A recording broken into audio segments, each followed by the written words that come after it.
Niekedy vám z nejakého dôvodu nevyrastie cesnak. Ja som sem zasadil príliš malinké stručiky, treba sadiť čím väčšie, tým lepšie. A oni nejak nevyrástli, zostali v pôde a teraz z nich, z tej ružice alebo hlavičky, narastol takýto trs. A čo s tým trsom? Jednoduchú vec spravíme s tým trsom, že si ho pekne vykopeme, aby sme... Takto a už ide. A už ide. Vykopeme si celý trs. A teraz máme v rukách, tak ako sa je jarná cibulka, tak toto je jarný cesnak.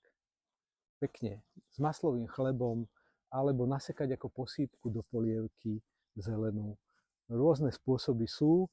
Ja ich jem len tak pekne s chlebom, sú vynikajúce. Vyskúšajte.